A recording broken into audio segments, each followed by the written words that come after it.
Welcome to lesson 25 of beginning fencing. And today we're going to talk about how to do what we call dry match. And then, looking on your top hat stuff, what you will have is another video that's got some training stuff and a little more about specifics of how to referee. So, you can do matches in two forms. One of them is by using the electrical equipment that you can see out here that we'll talk about later. And the other is just by doing it with humans.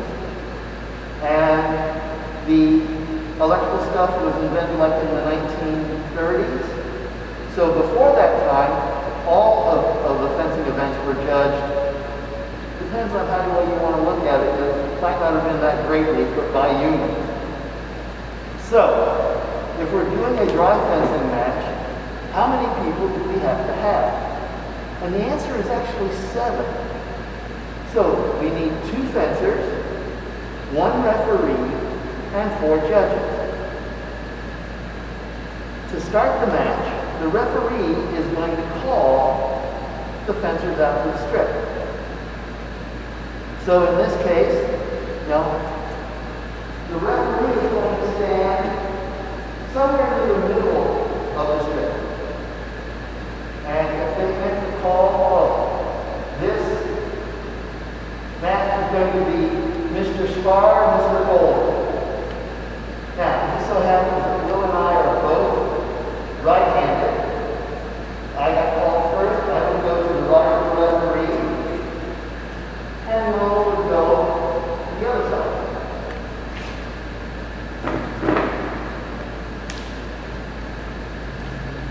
And you can imagine the referee being back over there, then you realize that he can see my chest, where hopefully most of the touches will happen, and he can't see Will's chest. So, to help him, we're going to have 4 judges. Going to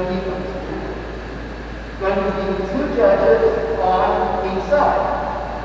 And they're going to stand behind and off to the side of their fences, so they don't get hit, and so they have a better line of sight on the other fences. The 2 judges on this side are Will's judges. They're only going to be concerned does Will hit his opponent. The opponent can hit Will all day. They don't care. Not their job. The 2 judges on the side of the opponent are only going to be watching to see if their fencer hits Will. Now, we call this as far over. You can stand like this. If one of us had been left-handed, and let's say the left-handed person got called first and came to the right side, and the referee's over here, you can see the referee's not going to see the back of the 2 fencers. So it's pretty traditional that if the match consists of 1 left-hander and 1 right-hander, the left-hander would go to this side, which would be left-handed. And now you can see that the referee can see the chest of both fencers. Okay?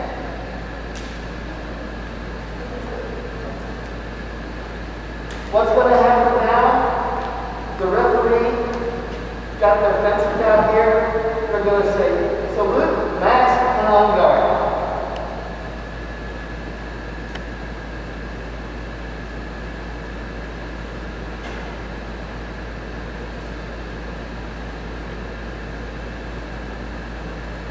So the fencers are going to be standing here. They're going to do a salute. The generic traditional salute, bring the sword up in front of your face, salute your opponent, salute the referee, salute the crowd. You do get to create your own salute. My salute is basically I bring the sword up and I just do a bunch of curly cues to everybody on the way down. I had one young man, this was the salute he wanted to do.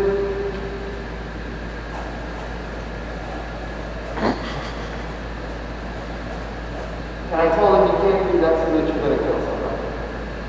So don't get too crazy, but you get your own distinctive salute. Once that happens, you will put your mask on and go on guard. At this point, the referee is going to say, "Bench is ready." Now, when the referee says "Bench is ready," you can say, "Yes, sir," or "Yes, ma'am." But it's more important to say, "No, sir," or "No, ma'am," if you're not ready. Because if you don't say anything, the referee gets to assume after a few seconds that you are ready. And then we'll say "Defense." And the two fencers will begin fencing. The referee and the judges should move with the fencing action. The fencers go back and down. Referee is concentrating on the distance between the two fencers to see who's attacking, who's parrying. The judges are concentrating to see which fencers get hit. We're going, and when a judge sees a hit with the point of the weapon in foil, no matter where it is on the body, they're going to throw their hand up, and hopefully the referee catches it and yells "Halt!" And you stop immediately when the referee says "Halt." You know, maybe you've just done this beautiful move and you buried your sword in the other person's chest, but it's really impolite to stand there with the sword stuck in the other person. So the referee says "Halt," and you relax. I wouldn't move because you don't know what the referee is going to call, you don't know how everybody's going to vote. Once the referee gets things halted, they're going to do what we name calling the action. The referee is going to say what happened in that phrase offensive. So, there was an attack from this side. There might have been a parry approach from this side. There might have been a parry approach back from this side. The referee is now going to ask these judges, did this attack again? Don't need anything.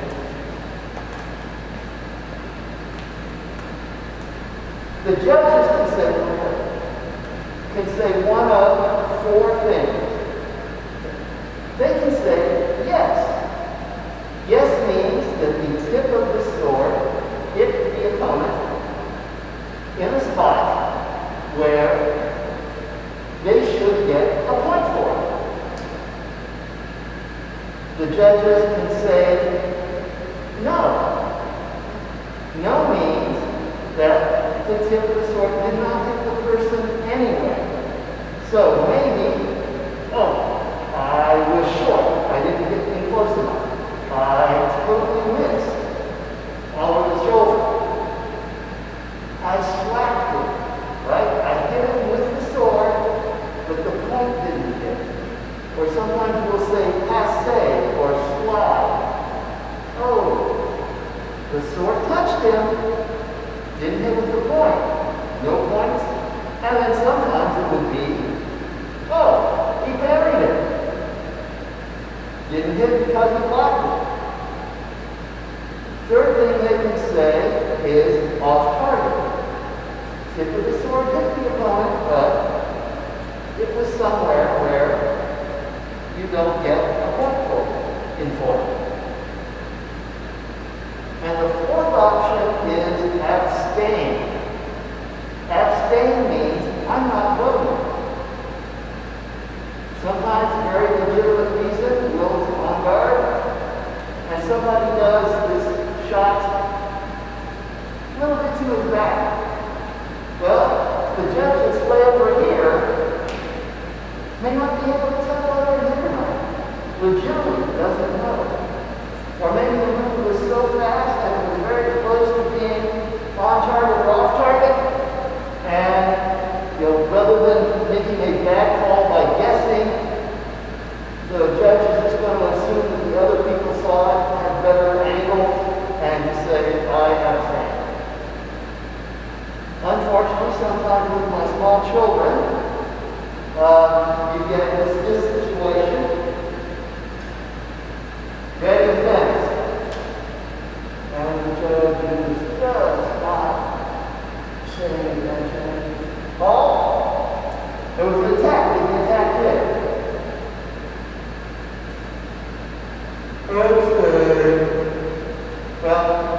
Well, when you're judging, it's very important to pay attention, because you know how you would feel if you just got this beautiful touch and the judges aren't paying attention and you don't get credit for it. As I said, this is a vote. So, each judge's vote is worth 1 point. Referee's vote is worth 1.5 points. So, if the 2 judges agree, it doesn't matter what the referee thinks, they're outvoted. Sometimes, if the referee thinks that the judges are totally off base, they will go ahead and say what they thought to let the fencers know, yeah, you hit it, I saw it, they didn't, but I'm not voting. So, there was an attack. Did the attack hit? Yes, yes. 2 votes for yes, doesn't matter what I think. This side gets a point. We start the next point after the 2 of us back on guard. Did the attack hit? Off target, off target. 2 votes for off target. No one gets a point. And we stop at that point because it wasn't hit, it just didn't get a point. So, wherever we were in here going on the fencing, and we get to the off target, and the off target gets called. We're too close to start. What would happen? The referee would have us split apart a little bit. And the traditional thing is to extend your swords. The swords cannot be crossed. You have to be with a little light in between the swords. That puts us about 4 meters apart. And this is where we start. And we continue the next phrase of the fence. Did the attack hit? No, no. It's a vote for no. Again, doesn't matter what I think. This didn't hit at all. Oh, yeah, I said that might have been area posted. So, yeah, the referee, yeah, there was a area post. And now we turn to the police check. Did the post it? Yes, yes, it gets a point. Off target, no points, off target. Let's start the next phrase here. No, no. Oh, yeah, remember I said there might be one of the posts back here. I go back to this one. The referee should always tell you every move that they're going to ask about before they start asking for the vote. The other thing a good referee has to do is don't poison the vote. So, okay, there was an attack, they did. And now you ask the judges, and even if they were pretty sure that it really didn't, you've already given your opinion way too early. And they may just agree with you to not feel foolish. So the referee should never vote until last in what's going on. Okay. Did the attack hit? Abstaining. They're not sure, they're not voting. I now have all the time. Whatever I say goes. Yes. Point. No. Does anything happen on this side? Off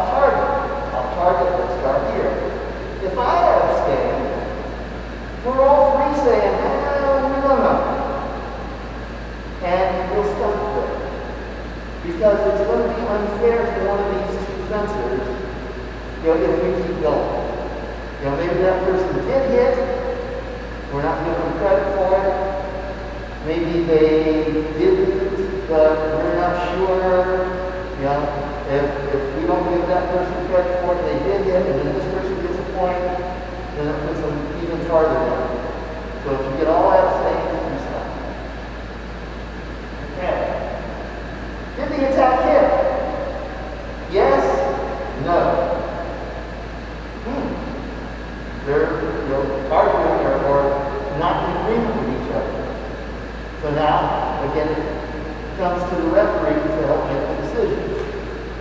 The referee says yes, 2.5 votes to 1 for yes, and yes wins. Therefore, point. The referee says no, 2.5 to 1 for no.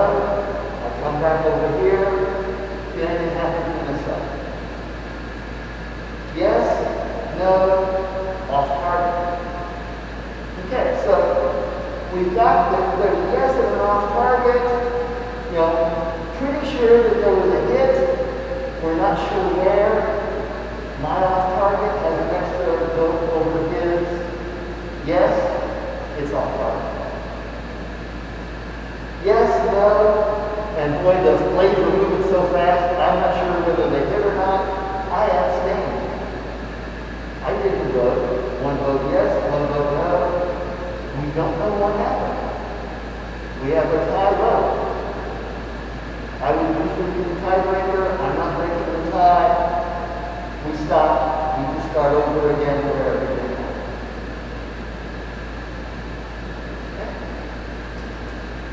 The 2 worst judges I ever saw in my life were in my beginning fencing class over 40 years ago. Young woman attacked the guy. She hit him so hard the sword broke. The referee turned and said, "Did the attack hit?" No, no. And there's nothing the referee could do because she couldn't overrule the 2 judges. So she went out, she picked up the broken part of the sword. It wasn't acknowledgments in class many years ago. She waved it up. She said some words I can't use on camera these days, and let them know how badly that she thought they were judging. Is that fair? No. So, to try to keep the match as fair as possible, when you get halfway through the match, so if it's a 5-touch match, it would happen to 3. 10-touch match happened to 5, 15-touch match would happen to 8. What's going to happen is the fencers are going to switch sides. So if the 2 judges over here have the eyes of eagles and every move that I make there called 100% correct, and Will's 2 judges are all blah blah land, not paying any attention, we get to 3 points. Referee will say, switch. We'll switch sides. Now I have, for the last half of the match, the judges that aren't paying attention, and that's about as even as we can make it. Now, of course, there is one exception to that. If the fencer on this side is left-handed, if we switch sides, now we're back to that situation where the backs of the fencer is to the referee, which we don't want. So what would happen if you have one left-handed and one right-handed fencer? When they have the switch, the judges switch sides for the last half of the match. And then they will continue. Okay.